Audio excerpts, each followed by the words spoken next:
Good evening. Today I have Chris with me. Hi, Chris. Would you like to introduce yourself and tell us a little bit about yourself? Yeah, I'm Chris Brookmyre, author of, well, possibly 26, possibly 23 novels, if you count the 3 co-written with my wife. Almost all crime fiction, 2 of them science fiction, 1 technically science fiction, also describable as horror, but mostly crime fiction. Did you know that you always wanted to write? Yeah, I did. I pretty much from the age I could write sentences, I was wanting to write stories. My whole life, it was kind of a weird thing. You know, it wasn't as if I'd started reading books and one day thought, oh, this is something I'd like to do. It was a fairly early ambition, although the plausibility of that ambition did kind of vary. You know, there's times in life where I just thought, when you're really young, you don't think about the plausibilities. You think, oh, I'd like to write books when I grow up. And then you get to your teen years, and back in the 80s, you know, an era very different to now. You had no contact with people who wrote books, you know, like we couldn't do something like this. And so you got the impression that people who were novelists were sort of spawned, fully formed from the loins of Zeus, you know, or came down from some other planet. So the idea seemed quite outlandish. You know, even things like, you wouldn't see a lot of bookshop signings or events back then. So there was probably a period where I thought, are you kidding yourself being an author? Because, you know, there weren't a lot of authors I could have pointed to that said that and say, well, they're from a background like mine, or even geographically from where I was from. So yeah, it was something I retained the ambition though. You know, I never, and I think there came a point I was very stubborn about it. I stayed determined to get published, even when it, in the early days when I wrote 4 novels before one got published. What made you take the plunge and finally go for it? I don't know there was much of a plunge. I mean, I think there's a point, I was in my early 20s, and you can talk about your ambitions, and if you don't pull the trigger on them, I think you can end up very miserable, because you always make excuses for not doing it. Or also people maybe make excuses, we all make excuses for not doing something because we don't want to face that moment of judgment when you find out, are you kidding yourself? So I remember it was quite hard trying to start writing a novel when I was at that point, because it's a spare time thing at that stage. You know, it's not something you can do all day, every day. And at that point it's a wee bit harder, but I think there was an element of thinking, is this what you want to do in life? And if so, you have to go on with it now, even though it's hard, even though it's going to be weekends and evenings. Out of all the books you've written so far, if you were to be transported into one as a character, which book would you choose? Ooh, that's not a tempting prospect because of the awful things that tend to happen. There's I think I wouldn't mind visiting the city in the sky and places in the darkness. I think, you know, the futuristic setting would be fun, and I'd love to be able to sort of bounce around in relatively low gravity just for the sheer hell of it. And what made you choose the genres that you write in? I suppose you're always just going to be drawn to the stuff that you naturally read. So, or not just read. I mean, growing up, the books that I was most drawn to from my teen years onwards was James Bond novels and the Robert Ludlum in the 80s. It was the Cold War. But just, I hadn't really heard the term crime fiction at the time. You know, to me, these books were thrillers. That was the word I would use, was thrillers.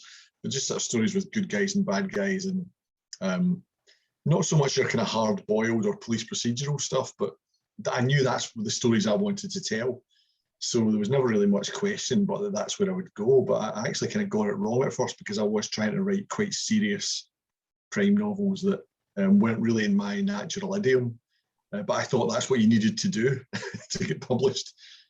So I chose that simply because this was the area any story idea I had tended to map those kind of parameters, the good guys, bad guys, mystery, etc.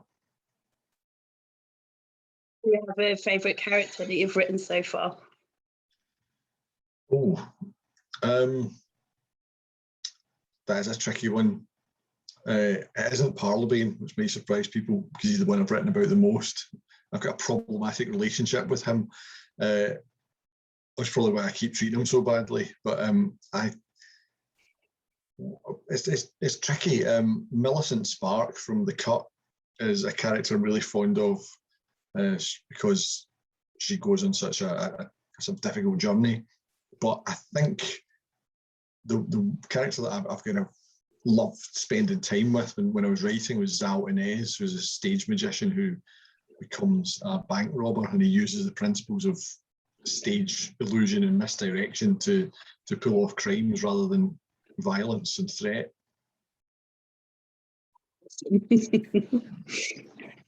When you've been researching your books, what's the most interesting thing you've learned? Oh, I wouldn't know where to begin with that. I mean, in fact, I feel like some of the stuff with the Ambrose Parry novels, I haven't done the research, but I've learned amazing things about the history of medicine. But it's my wife that does all of that. And in fact, I tend not to decide what I'm writing and then research it. I tend to just write about something that I've already got a huge interest in. So I'll write about something that I've already read lots of books about. You know, so stage magic fed into several of my books because I became fascinated by the sort of craft of illusion and also the way that bleeds into the paranormal and claims of the supernatural. So I learned amazing stuff there about how psychics and mediums pull off their frauds. Just fantastic stuff, and how you're never looking in the right place for the answer when it comes to the psychics and medium, because in the same way as magicians, that's how they work. They make sure you're always looking the wrong way, and that includes looking for the solution. And I used to do a psychic trick when I was promoting Attack of the Unsinkable Rubber Ducks. Every time I did an event, I would do this psychic trick at the beginning, where I would give the audience cards and get them to write their name and their favourite movie. And I'd get all the cards put inside the envelopes and then put them all in a bowl. And then I had this trick where I could draw the cards and tell them it's the name and the movie that was on it before opening it. And it always went down really well. And then people would come up afterwards. My hook was, I said, to find out how that's done, you have to buy the book. But when people were trying to guess, it always tickled me how wide of the mark they were. And I don't mean they were being daft. This is just when you don't know how a magic trick is done, you aren't going to see the obvious solution. So that was fascinating to me. I mean, I've retained such an admiration for stage magic.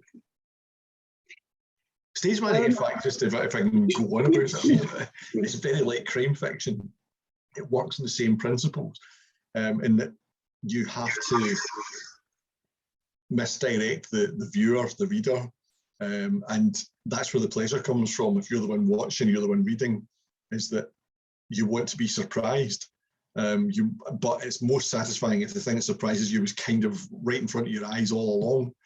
That's why it's exciting. So there's a lot of comparisons between certainly the way you write a crime novel and the way magicians prepare. You know, like they say you don't take the stage so everything's in its place, and that's kind of the case with a crime novel. You have to know where everything's going to be in order to misdirect the reader. Has that ruined magic for you? Can you watch it still, or do you analyse to see how they're doing it? No, there's a great pleasure, actually. I mean, when I was a kid, I was frustrated watching magic because I just wanted to know how it was done. And now when I see it, most of the time you won't know how it's done. I think I've got a renewed appreciation, so I can marvel at the illusion without feeling a frustration about knowing how it's done. It helps to know how certain things are done, and then also it helps to tell you that whatever you think is the explanation is going to be miles out. So it definitely didn't spoil it. It actually enhanced stage magic for me. Awesome. Out of all the books you've written, what's been the most fun scene or chapter that you've written, and what's been the most difficult? Obviously, with no spoilers. Sorry, you went cracked up a wee bit there. What's the most fun scene or chapter you've written, and Oh. what's the most difficult? Obviously, with no spoilers. Gosh, the most fun scene I've written.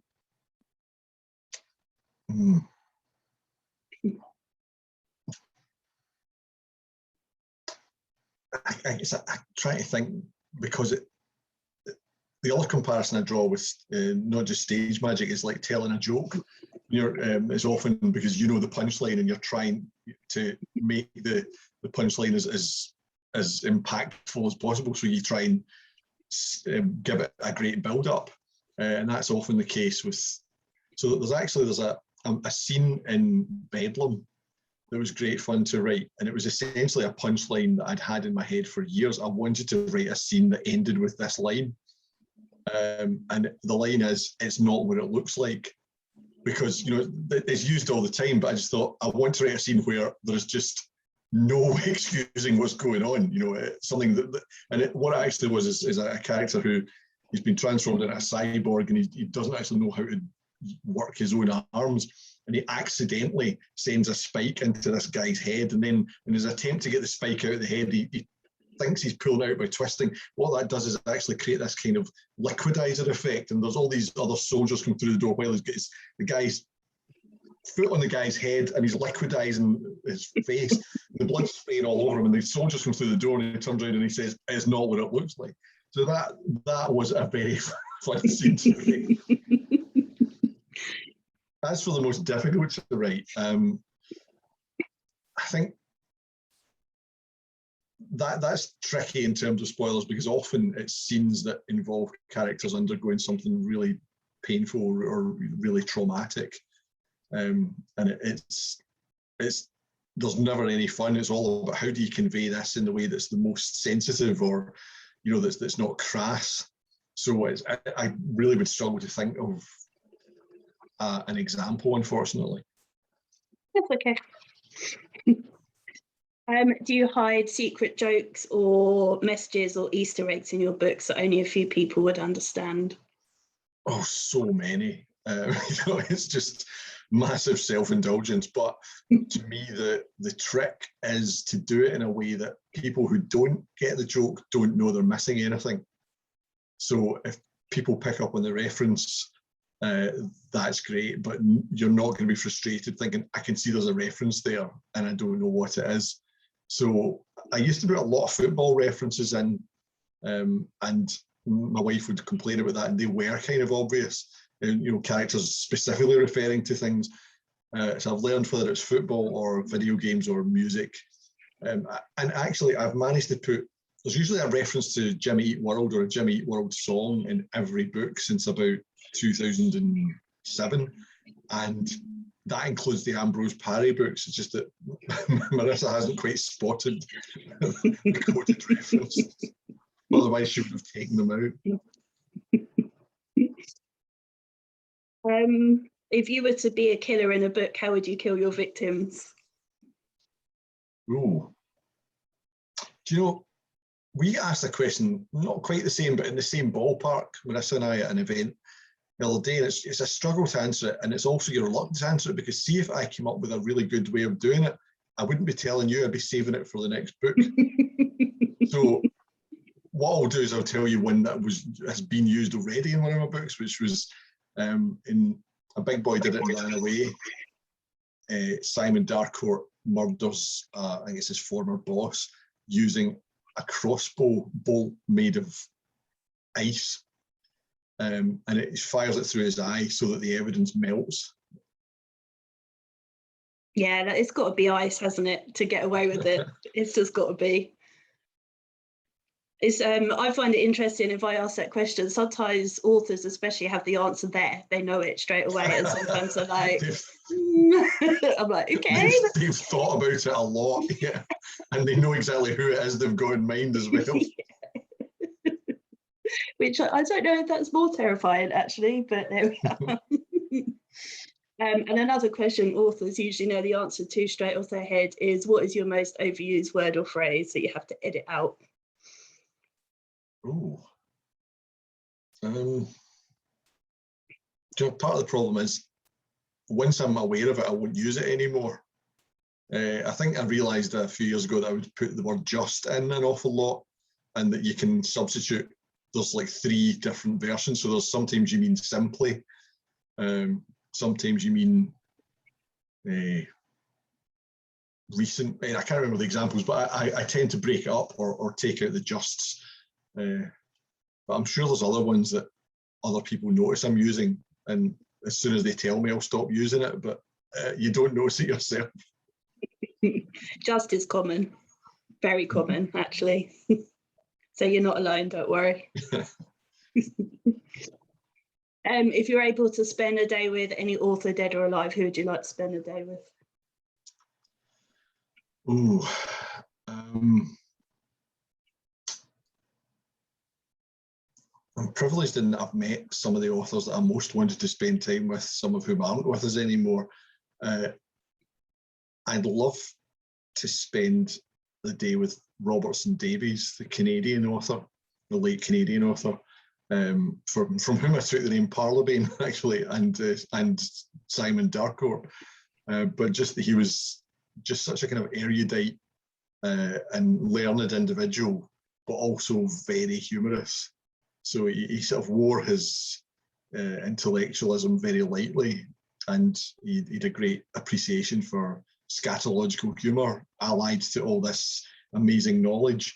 And so I think he would be very interesting. I always loved the fact that when he was a university professor, and he once set an exam question, like final exam or a major exam question, that said, Eugene O'Neill's long day's journey into night is one long snot-ridden whine. Discuss. Awesome. I first got to know you from Bloody Scotland, and the first time I saw you was as part of the Fun Loving Crime Writers. So I want to know how you came to be part of them. And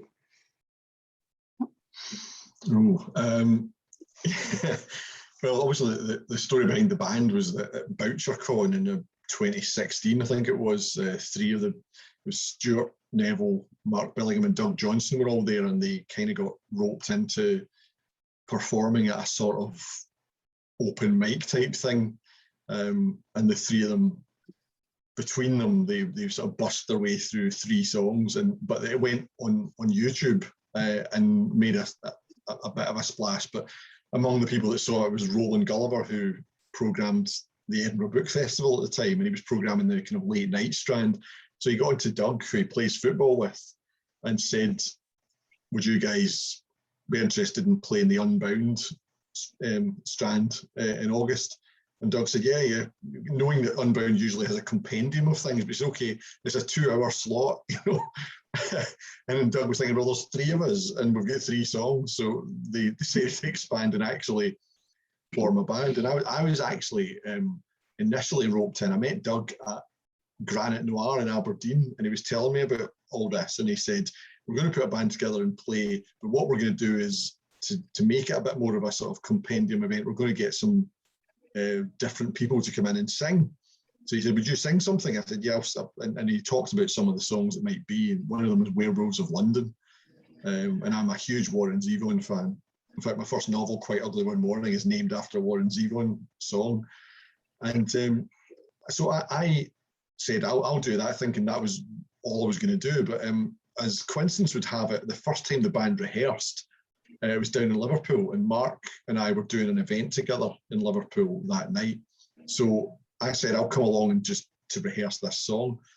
And then we were doing more rehearsals as the event, the actual gig came along, but I didn't want to be completely useless, and I knew I was going to have to hang around rehearsals. So, and also I thought they were going to add other guest vocalists, but it looked like it was just going to be me. So I thought I'll work out some harmonies so that I'm not just there for one song and I couldn't play anything at that point. But anyway, I ended up singing some harmonies as well on other tracks. And then we did a late night thing at Bloody Scotland, really late, like band went on at 5 to midnight. And after that, I don't know, I kind of blagged my way in, I suppose. And by the time we rehearsed again, we rehearsed in December. By that point, I actually learned a few chords on the acoustic guitar. So it kind of grew from there. I got a guitar for my birthday in 2017 and started learning from there. And I spend a lot of time. I'm in the attic right now. It's completely, I mean, it's now full of guitars. I used to have one guitar. There's now a lot of guitars in this house, and I spend hours up here practicing guitar really badly. But it's why I'm in the attic, so nobody can hear. Well, you were awesome. You were all awesome. It was great fun. So, and poor Luca Veste, bless him, and Brittany. He loves it. He must do. And how drunk are you all on stage as well? Because you're constantly drinking. No, actually, we're. I think we're all quite abstemious in the run up to a gig because, in fact, we were all complaining about the fact that we weren't going on until 10 o'clock that night, because that meant we all had to watch our intake, because you don't want to be. There's a balance, because I think it probably does help to have a drink or two beforehand so that you're not super nervous. But there's a point at which that's going to affect dexterity and judgment. So, no, everybody's usually fairly sensible. Doug tells stories about how drunk he used to be on stage when he was in a grunge band back in the 90s. And he said, if you're the drummer, you pretty much you can go in any state. Although he just confessed he fell off the stage once. He was so drunk, he fell off the back of the drum kit, fell off the drum riser.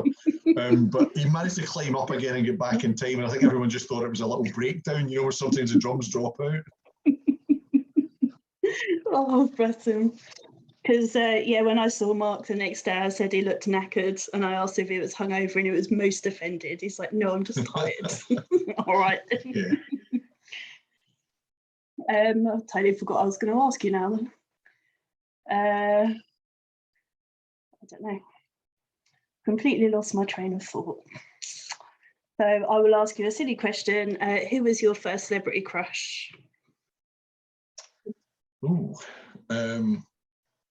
First one that leaps to mind is Phoebe Cates, showing that I was an 80s kid. And normally for people, it was that she was in Fast Times at Ridgemont High, but I first saw her in a really terrible 80s teen movie called Private School. And there was just something about her that I found quite beguiling. If you were to be a superhero or a fictional character for a day, who would you be? For a day.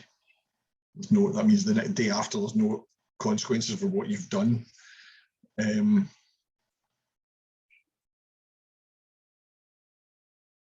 Gosh, I think I'd probably go with Superman. He's the most boring superhero, but that's because he's the most overpowered. So you can do more as Superman. You can experience more. You could probably fly to all the way around half the galaxy and see all those things. So yeah, I'd have to go with that, just out of sheer greed. Fair enough. At least you're honest about it, I suppose. And if you were able to travel to any period of time, either forward or back, where would you go? I'd definitely go a few thousand years forward to see what we'd done, how we'd developed, and what answers we'd found for things. I definitely wouldn't go backwards. I'm a great believer that life is getting better all the time compared to the past. And those Ambrose Parry novels really teach you the value of being alive in the 21st century compared to the 19th. Yeah, although the last 2 years, meh. Even that, if you think of the way we've been able to operate in the midst of a pandemic compared to how we would have even if it happened 20 years ago, things like our communication or our ability to function and to supply things to ourselves, all of that. So I definitely would want to go forward. I reckon I'd have got through more of my TBR if we didn't have technology, though. True. We think that all of you authors should have a hiatus for 1 month, just not write anything, not release anything, and give us all a chance to catch up on what we need to read. But apparently that's not feasible. No, I know what you mean. I sometimes wish there was a hiatus of a month where I could just go and read. It seemed to be, I'm writing all the time. And I find it quite difficult at times to read fiction while I'm writing. Although it's not so bad at the moment. I'm kind of catching up on some of my TBR stuff, and because I've delivered a book recently, and I'm at the moment, Marissa and I are working on a script, and it's doesn't work the same way, because for one thing, it's an adaptation, so I already know the story, so it's a lot easier to relax by reading someone else's book. But it's far more difficult if you're writing prose, you're writing a novel, you don't want someone else's sort of narrative style in your head in between times. Yeah, I've heard that a lot actually. So yeah, I get that. Since you started writing, what's been your favourite standout moment? Since I started writing, I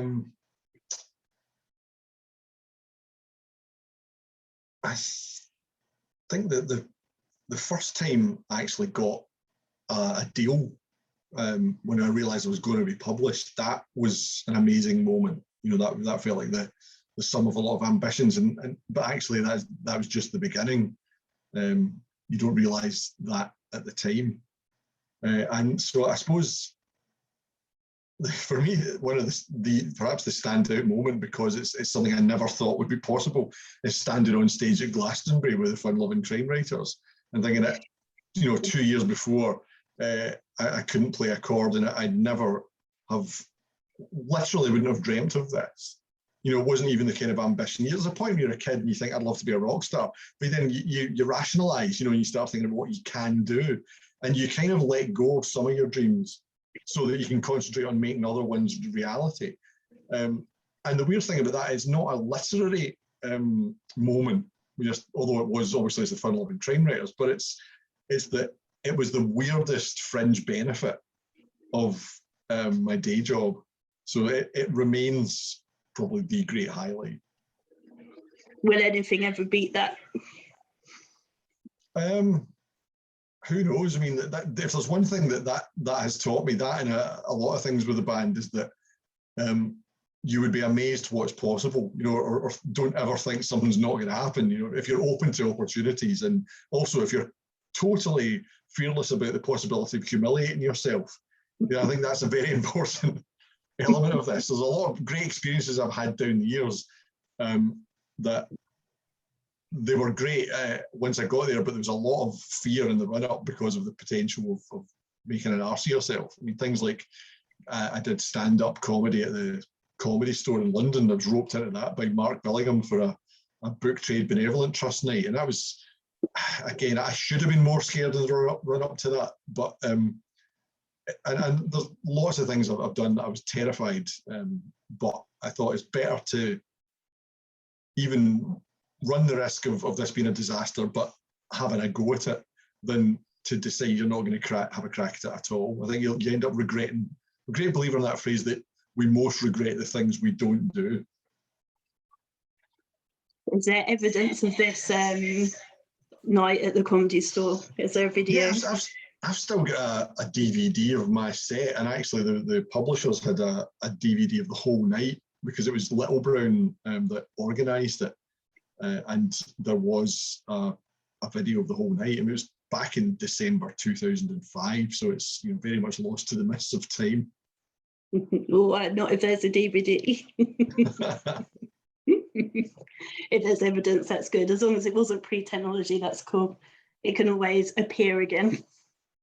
Yeah, the main thing, I mean, I went down all right. The main thing I'm concerned about is I don't want ever to see me in the kind of weird brown corduroy suit that I was wearing that night. I thought it looked presentable, and I think someone said I just looked like a geography teacher. Yeah, it sounds very geography teacher. Oh dear, I can't even picture that. A question I usually ask is, do you have lots of author friends? Which you clearly do. do you hear a lot from your readers? Yeah. I always have done, but what's been interesting is the way that's evolved. Because back when I was first published, the way to hear from your readers, apart from at events, was only by email. And they would have to write to the publishers, and then that would be passed on. So that was a kind of that was the kind of real steam days of mostly fan mail, but you still got the pernickety letters back then, where people writing to you to tell you that they thought you got something wrong.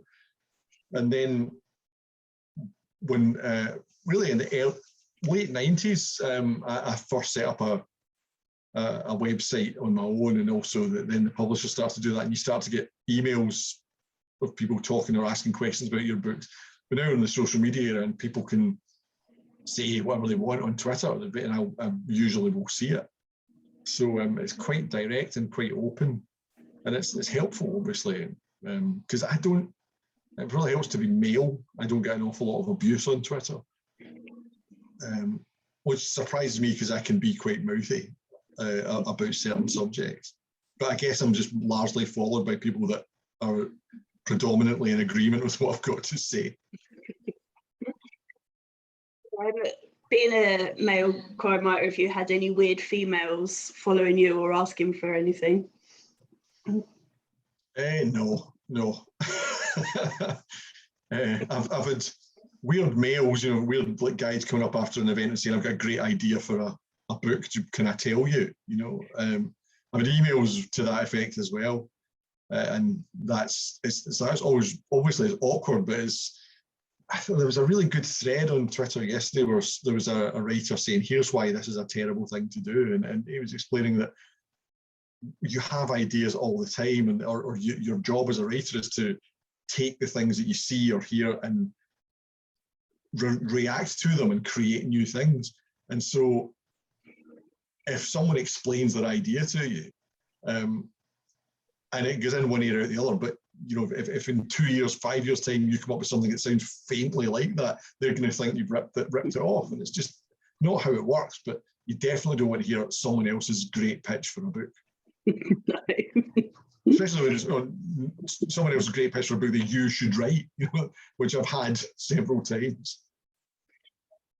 I suppose there's a little bit of a compliment in there, maybe. Oh, certainly. I mean, there's the sense that they think, well, you could tell this story better than I could. That's often what's said. And it's, well, yeah, but the impetus has to come from me. It has to be my story.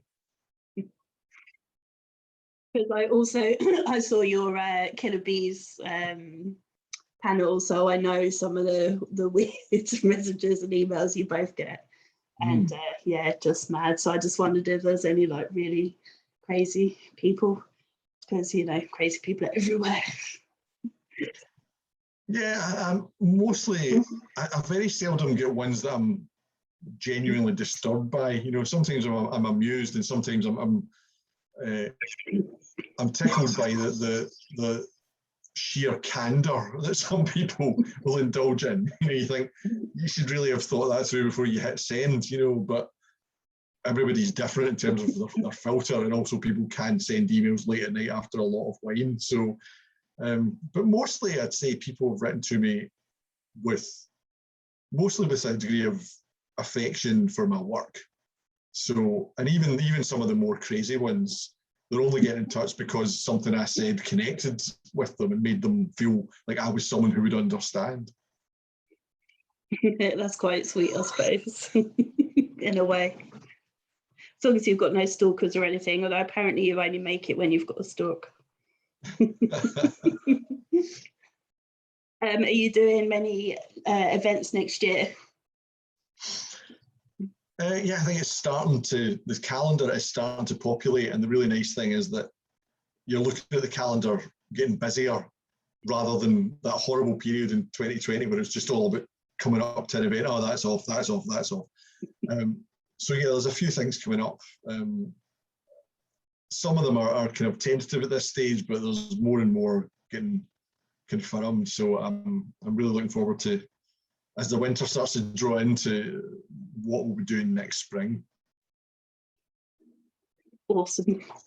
Hopefully I'll actually get to, well, meet you properly. Although I did kind of see you this year. Although, yeah, you were busy, so. Well, maybe this time, next time we see an event or something, there won't be a perspex screen, you know, between the reader and the writer. There was a screen in front of you, and then I just stood at the side anyway, where there was no screen. So I don't really get the point of those things. Like, the virus is not going to go round the corner. They just made me laugh. I think Scotland cost me a fortune. Broke. I think I bought nine books that weekend. Gosh. Cost me like £200 to get up there on the train because I live miles down south. Oh, right. Yeah, that's fine. It's cool. I was never going to get a chance to read them, but I will. Next time I see you, I would have read your book, I promise. Honestly, crazy TBRs. I'm going to ask you some silly quick fire questions and then we're nearly finished. You might be relieved to know. So no thinking, just answer. Tea or coffee? Coffee. Full English or continental? Full Scottish. Oh, I tried haggis when I was in Scotland. Ugh, gross. Black pudding, however, was fine. Fish and chips or roast dinner? Fish and chips. Holiday, UK or abroad? Abroad. God, yeah, after all this time. Yeah, definitely. Sun, I want to see sun. Summer or winter? Summer. Y fronts or boxers? Y fronts. Diana Ross or Beyonce? Diana Ross. Stephen King or William Shakespeare? William Shakespeare. Book or Kindle? Book. Film or documentary? Film. Cat or dog? Dog. Chocolate or sweets? Chocolate. And that's it. That's all the short. I'm proper testing you today. That's, yeah, some kind of psychometric analysis that you're now going to be able to tell me what your answer means. Trust me, I can't tell you nothing. my brain is shot, so I wouldn't be able to help you at all. So you said you were working on a screenplay at the moment, and then do you know what's coming next after that for you? Yeah, I do. I mean, I've just delivered my next solo book, and after the script, Marissa and I are working on the next Ambrose Parry novel, which we were aiming to deliver by, I think, August. Well, you may be relieved to know I don't have any more questions for you, unless you think there's anything I haven't asked you about that you want to tell us. No, I've covered a very eclectic mix of subjects. I like to keep you lot on your toes. I'm not asking you the same boring old questions. No, for sure. So would you like to tell everyone where they can find out more about you if they wish, and where they can get your books from? Get the books in lots of independent bookshops and Waterstones. You can find me on Twitter at @Brookmyre, and there's also a publisher's website, which is brookmyre.co.uk. Fabulous. Well, thank you very much. Cheers. It's been a lot of fun, Donna.